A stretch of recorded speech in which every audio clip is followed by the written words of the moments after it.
momentos de reflexão. Eu quero convidar os irmãos para abrirmos a palavra de Deus em 1 aos Coríntios, capítulo 6 e o versículo de número 20. 1 aos Coríntios 6, 20 diz: porque fostes comprados por bom preço, glorificai, pois, a Deus no vosso corpo e no vosso espírito, os quais pertencem a Deus. A lição dos jovens estudou nesse trimestre a primeira epístola paulina escrita aos Coríntios. A carta que Paulo escreveu, a primeira carta que Paulo escreveu aos Coríntios, ela tinha por finalidade orientar a igreja sobre diversos temas. Quais foram os temas abordados por Paulo nessa carta, nessa primeira carta? Vários foram os temas, mas eu quero destacar alguns deles. Por exemplo, havia contenda entre os irmãos da igreja em Corinto. Outra situação que estava acontecendo na igreja de Corinto: fornicação. E aí Paulo dá orientações acerca dessa temática, impureza, imoralidade. Ele vai falar sobre isso. Paulo vai dar orientações acerca do casamento. Havia a necessidade de se ensinar a igreja de Corinto acerca do casamento. E outros temas, como por exemplo a celebração da ceia do Senhor. Entre outros tantos eu menciono estes. E é interessante destacar aqui alguns problemas graves que aconteceram, porque há pessoas que vêm para a igreja esperando encontrar na igreja perfeição.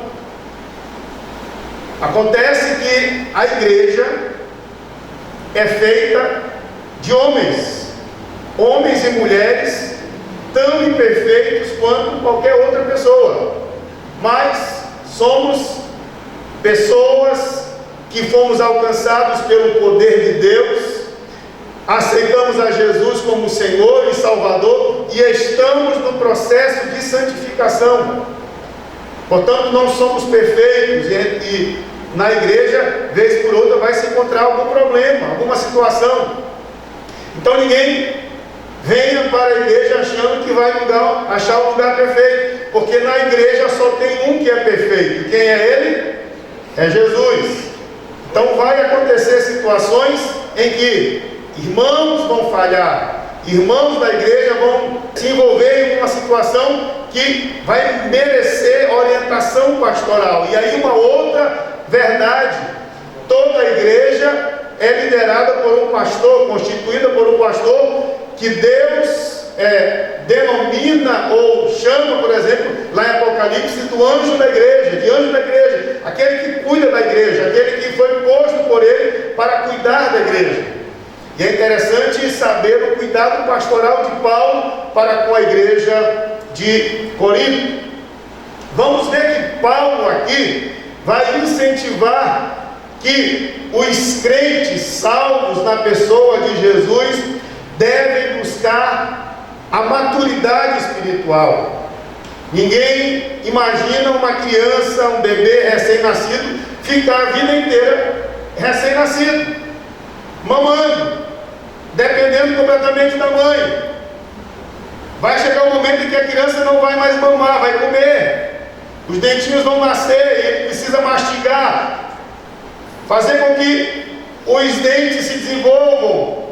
E há um processo de crescimento. E da mesma forma, os crentes não podem viver eternamente bebês espirituais. É necessário que os crentes, e aqui a orientação do apóstolo Paulo, na primeira carta aos Coríntios, é que os crentes devem buscar a maturidade espiritual. Pois a maturidade espiritual vai gerar relacionamentos saudáveis.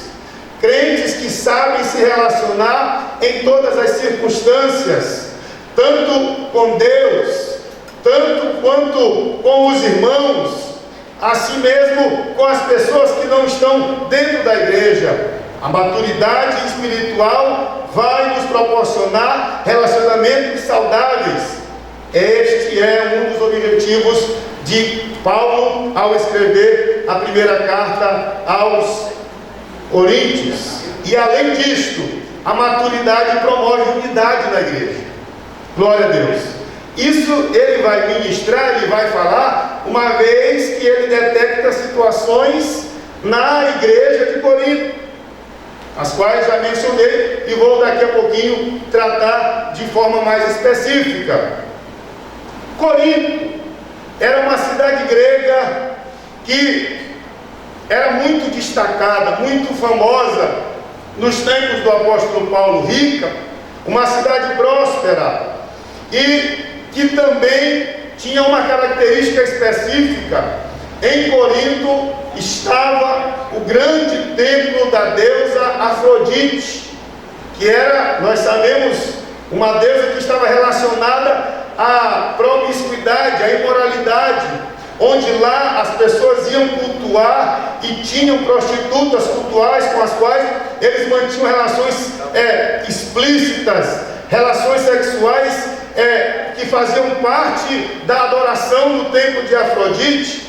Portanto, a cidade de Corinto era uma cidade que se caracterizava, além da sua prosperidade financeira, também como uma cidade de grandes festas pagãs, que tinham nessas festas comidas sacrificadas a todos os ídolos, e essas festas eram regadas com muita promiscuidade.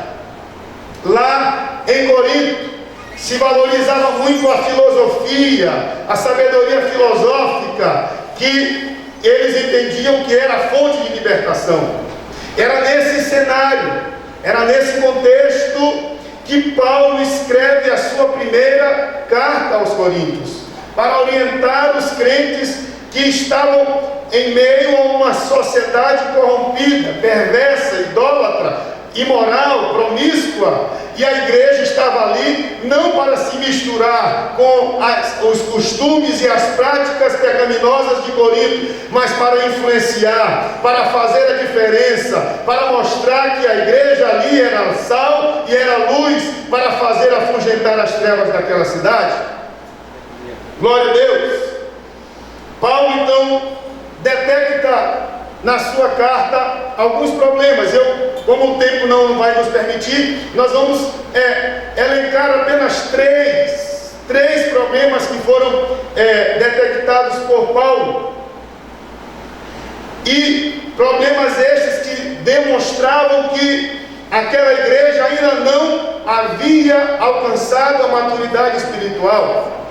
Interessante que a igreja de Corinto era uma igreja espiritual, tinha dons.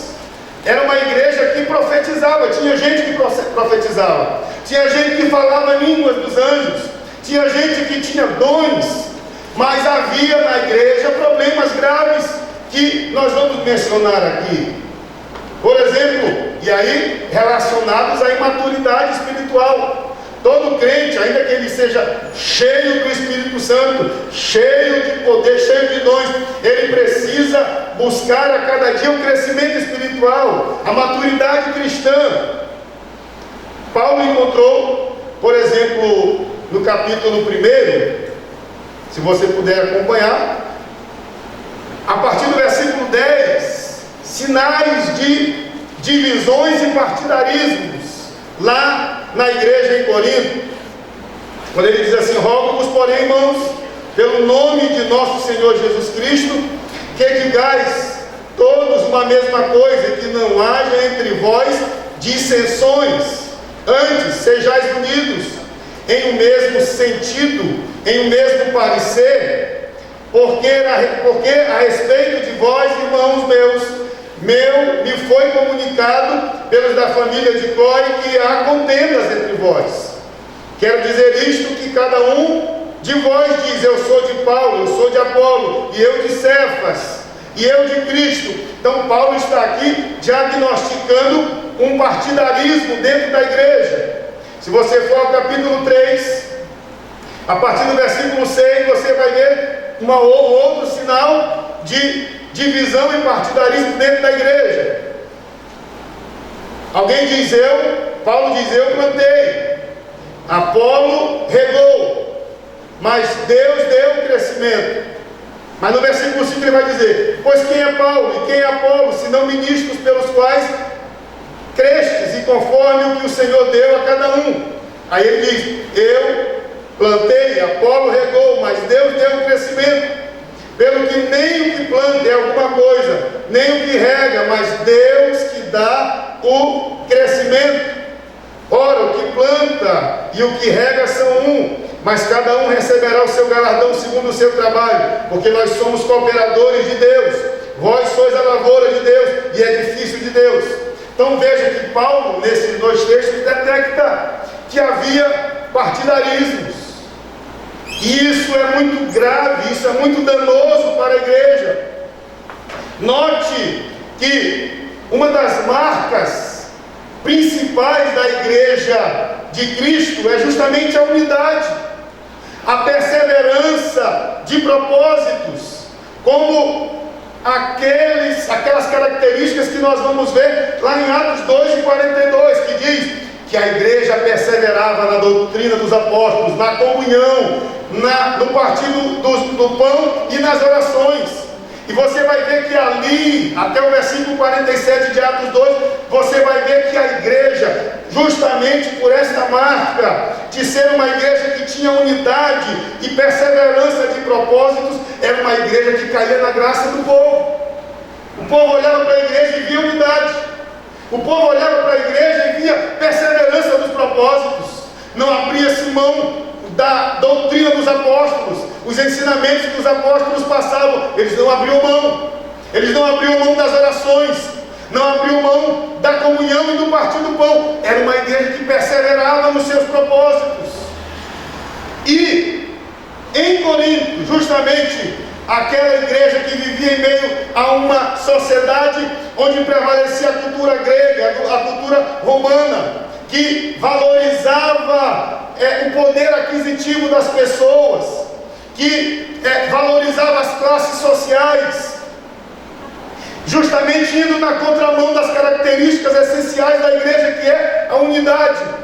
Então Paulo percebe que aquela igreja estava sendo influenciada pelas características da sociedade de então, uma sociedade que era muito fácil perceber. As pessoas gostavam de valorizar quem tinha dinheiro, as pessoas valorizavam quem estava na classe alta, desprezando os que não tinham, os que estavam lá embaixo. Mas na igreja não pode ser assim. É isso que Paulo está dizendo. Eu estou percebendo que há partidarismo, eu estou percebendo que há divisões.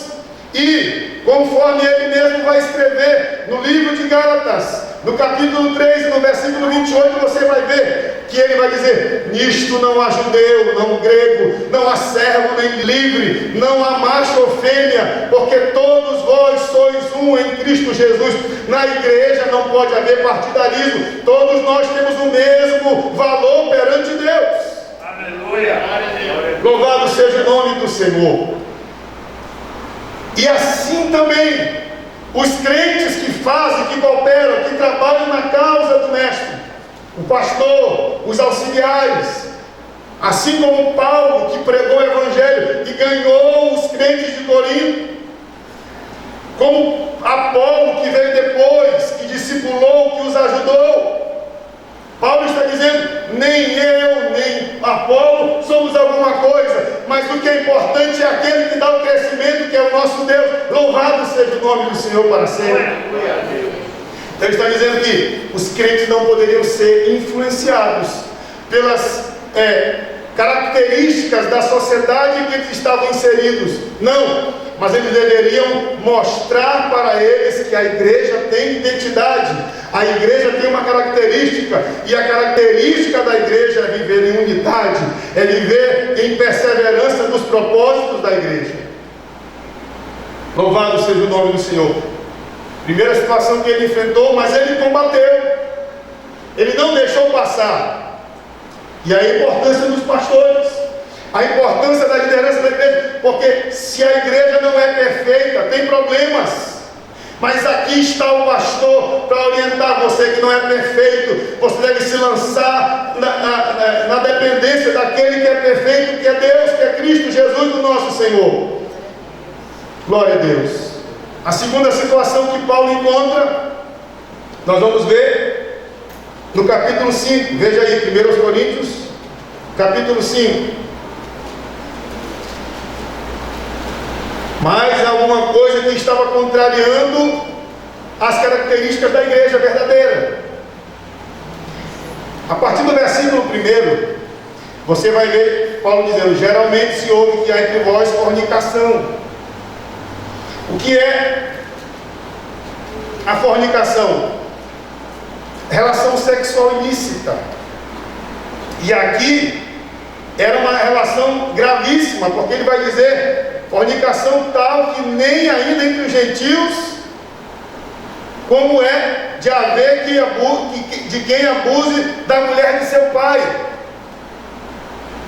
Nós não podemos nos esquecer que a igreja de Corinto estava naquela cidade onde reinava a promiscuidade, a imoralidade, o templo de Afrodite, onde as pessoas cultuavam aquela divindade, se prostituindo com prostitutas cultuais que estavam ali como sacerdotisas. Mas os crentes que lá estavam não podiam se esquecer que outra marca, assim como a unidade e a perseverança de propósitos, outra marca da igreja é a santidade, a pureza. Louvado seja o nome do Senhor. Aleluia. Quando Pedro escreve a sua primeira carta, no capítulo 1, versículo 15, ele diz: mas como é santo aquele que vos chamou, sede vós também santos em toda a vossa maneira de viver, porquanto está escrito: sede santos, porque o Senhor vosso Deus é santo. Aleluia. Em toda maneira de viver, o crente deve ser santo. Estando ele, por exemplo, em Corinto, a capital da imoralidade daquele tempo, aonde estava o templo de Afrodite, ou estando ele em qualquer outro lugar, aonde você estiver, servo de Deus, você é sal, você é luz. Louvado seja o nome do Senhor. Não é porque você chegou a uma cidade de promiscuidade que você vai: não, aqui eu vou dar um tempo na minha fé, aqui eu vou dar um tempo na minha crença e vou mergulhar um pouquinho, vou aproveitar um pouquinho. Está longe, está distante. Não. Como é santo aquele que vos chamou, sede vós santos em toda a vossa maneira de viver. Aleluia! Em qualquer que seja o lugar, em qualquer que seja a situação, a circunstância. Ainda que eles, os crentes de Corinto, estivessem numa cidade imoral e promíscua, eles não poderiam se deixar levar, se deixar influenciar pelas características daquela cidade. Pelo contrário, eles deveriam demonstrar as características da igreja, que é santidade e pureza. Glória a Deus. E nesse problema que aconteceu aqui no capítulo 5, o apóstolo Paulo vai dizer que aquele que cometeu aquela situação, todas as pessoas envolvidas deveriam ser disciplinadas, deveriam ser corrigidas. Alguém pode pensar que a igreja pode se fazer tudo, e não pode, porque a igreja é lugar de santidade e pureza.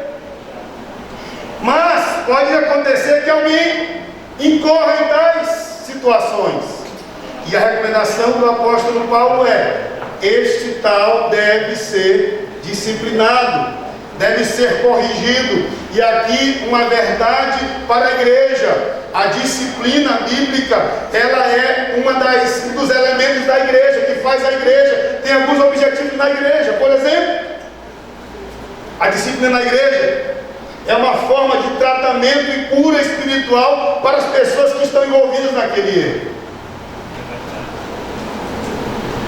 Ou quem é pai não corrige o filho quando ele comete um erro, quando ele comete um equívoco, ele deixa ele fazer do jeito que a criança está fazendo. Não, eu sou pai. Alguns dos irmãos que estão aqui me olhando estão dizendo não, estão mexendo a cabeça dizendo não, meu filho não fica sem a devida correção quando ele está errado. A igreja também é assim. Deus que cuida de nós quer que nós sejamos puros. Se errarmos, nós temos uma forma de tratar e curar espiritualmente aqueles que se envolveram. A disciplina. A disciplina também, ela serve de prevenção para a pureza cristã, preservação. Se alguém comete um erro, todo mundo fica sabendo, aquela pessoa não é disciplinada, não é tratada, então a mensagem que o líder está a dar é permitido cometer os erros. Fique à vontade. Então, a disciplina na igreja serve como preservação da pureza no seio da igreja. E é interessante, biblicamente, há uma dosagem na aplicação de disciplina.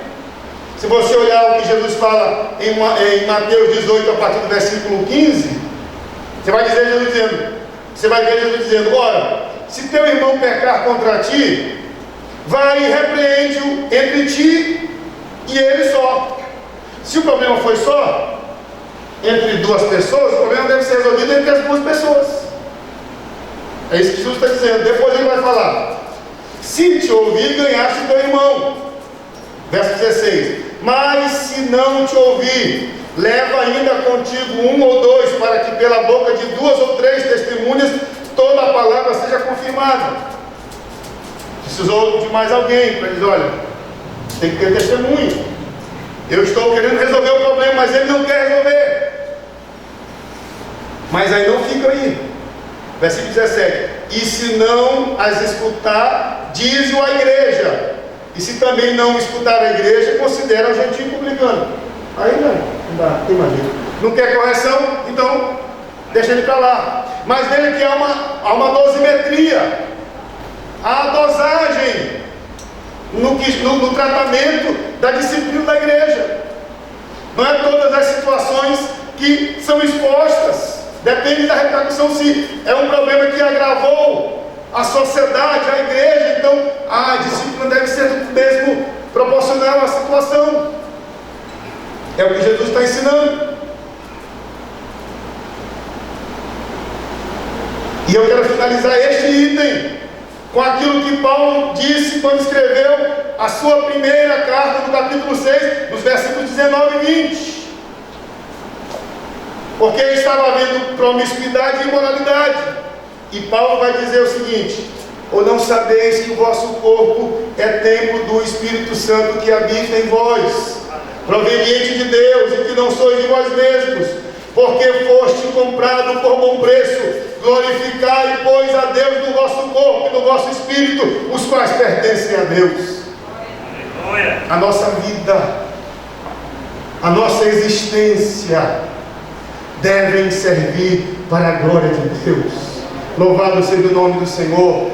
Se de repente alguém errou e foi disciplinado, e certamente ele se submeteu à disciplina, foi corrigido, e quando volta à comunhão, ele volta feliz e satisfeito, porque sabe que Deus o perdoou e o ajudou. Aleluia! E a palavra é: glorifique a Deus no vosso corpo, exalte a Deus na sua vida. Louvado seja o nome do Senhor, porque a sua vida pertence a Deus. A terceira e última situação que Paulo encontrou na igreja em Corinto: o assédio da filosofia humana. Eu disse aos irmãos que em Corinto havia uma grande quantidade de filósofos. Era uma característica, eles achavam que se achavam donos da razão, achavam-se sábios acima de qualquer outro, e eles se orgulhavam da sua herança intelectual. Para isso, justamente por isso, eles olham para os crentes e dizem: os crentes estão dizendo que a salvação é mediante a morte de um Cristo numa cruz. Para os filósofos, para a sabedoria humana, aquilo era uma loucura. Era loucura. Mas além da filosofia que permeava aquela característica, aquela região, havia uma outra situação. Os religiosos, os judeus religiosos apegados à religiosidade, eles diziam: essa mensagem é um escândalo. Os gregos diziam: é loucura. Os judeus diziam: é um escândalo. Vez por outra nós seremos confrontados. Os crentes de Corinto estavam sendo confrontados. A mensagem da salvação de vocês é loucura, é escândalo. Não se pode conceber alguém sendo salvo porque alguém morreu na cruz. Eles estavam sendo questionados, eles estavam sendo bombardeados. Paulo sabia desta verdade, mas também ele sabia que outra marca, característica indissolúvel, indissociável da igreja é a salvação. Ela é alcançada através da fé em Cristo Jesus, pela graça. Glória a Deus, a salvação é pela graça, mediante o sacrifício de Cristo no Calvário.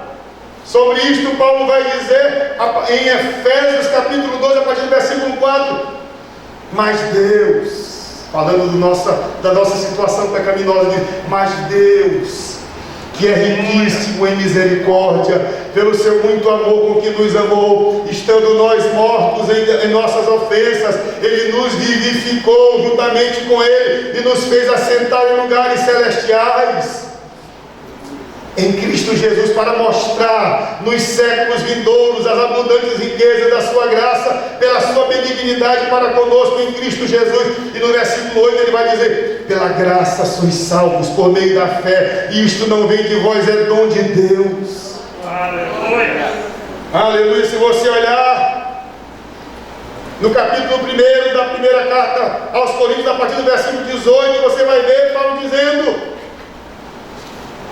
porque a palavra de Deus é loucura para os que perecem, mas para nós que somos salvos é o quê? Poder de Deus. Louvado seja o nome do Senhor. Aleluia. Ainda que vivamos um tempo de questionamentos, ainda que vivamos em tempos em que o mundo nos assedia, seja em características que são marcas nossas como a unidade, querendo com que nós sejamos partidários, separados, divididos, nós não podemos abrir mão das verdades da Bíblia Sagrada. Não podemos alimentar divisões entre nós. Não deve haver preferido: eu sou do pastor Enos. Mas eu sou do diácono Nazareno, porque foi ele que me discipulou. Não, mas eu sou do irmão Adilson, porque é ele que é o professor da escola dominical. E tem gente que é melhor do que todo mundo. Não sou de nenhum deles, eu sou de Cristo. Sendo pastor do Nazareno é fraco demais. Eu sou de Cristo. Na igreja não deve existir essas coisas. Ou, quem sabe, o assédio do mundo, onde reina a imoralidade, onde reina a promiscuidade, para dizer: você pode viver a vida que você quiser.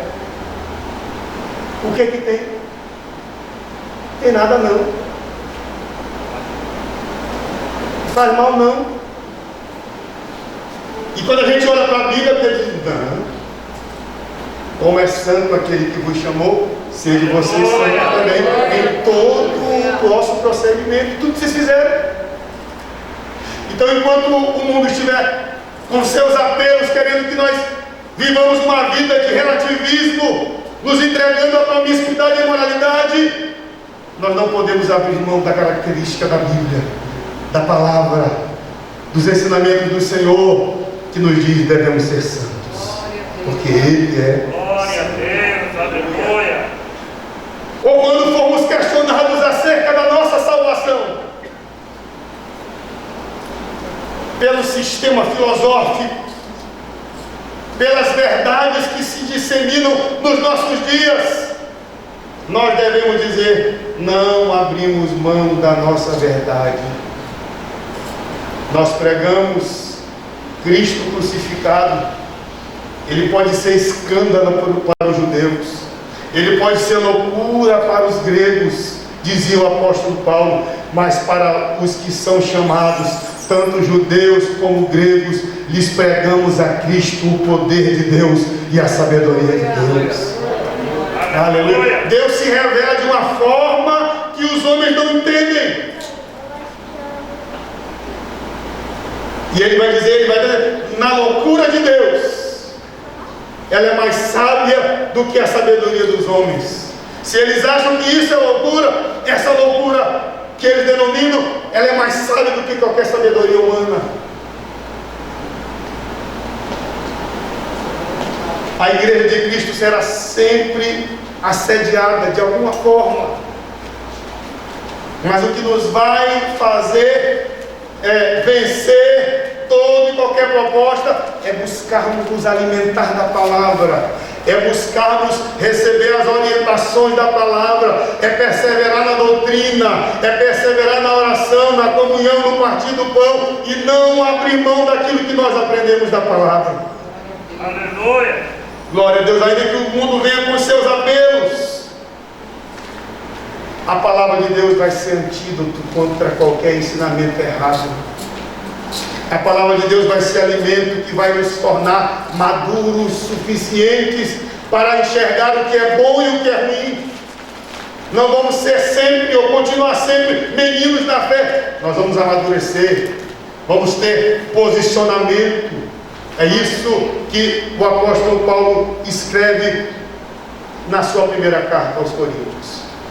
O cuidado de Deus com o corpo de Cristo. Deus cuida de você, Deus cuida de mim. Nós que fazemos parte da igreja, Deus cuida de nós. Eu queria que você ficasse aqui agora. Aleluia.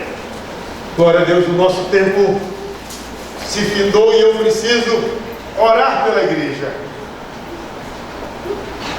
Orar em que sentido?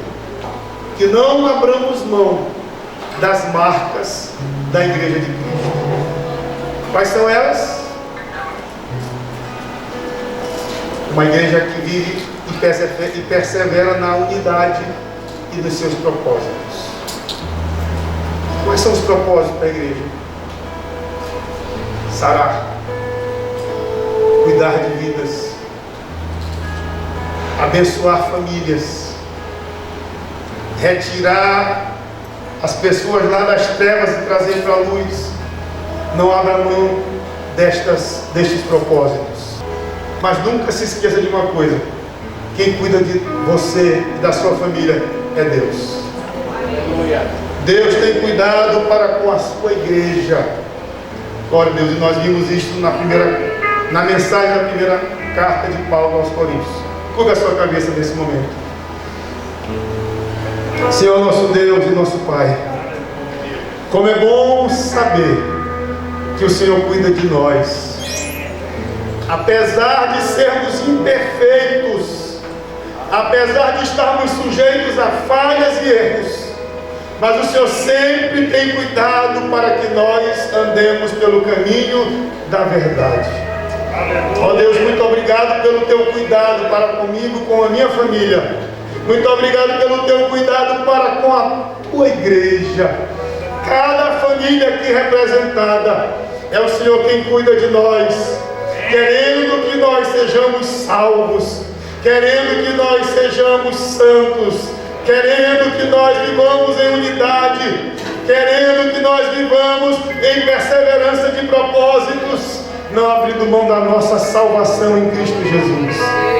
Deus abençoe o teu povo, traz renovação, traz vitória, traz, Senhor Deus, a tua bênção sobre cada um dos teus filhos e filhas. Oh Deus, e abençoa a nossa escola bíblica dominical, que tem sido um instrumento do Senhor para a consolidação da nossa fé. Quantos ensinamentos nós temos aprendido na escola bíblica dominical. Obrigado pelos professores que o Senhor levanta, obrigado pela superintendência da escola bíblica, obrigado pelos alunos que se dedicam e estão todos os domingos na tua casa aprendendo a tua palavra. São crentes que estão buscando maturidade espiritual, são crentes que estão buscando santidade e pureza, são crentes que estão buscando viver segundo a tua vontade. Abençoa o teu povo, chama outros que ainda não estão na escola dominical, Senhor, desperta, incomoda, para que toda a tua igreja ame a escola bíblica dominical, ame o estudo da tua palavra, Senhor Deus amado, no nome santo e poderoso de Jesus. Nós choramos, ó Deus, nós te agradecemos, e você vai dizer comigo amém? Amém. Deus abençoe a tua vida, Deus abençoe a igreja, em nome de Jesus. Momentos de reflexão.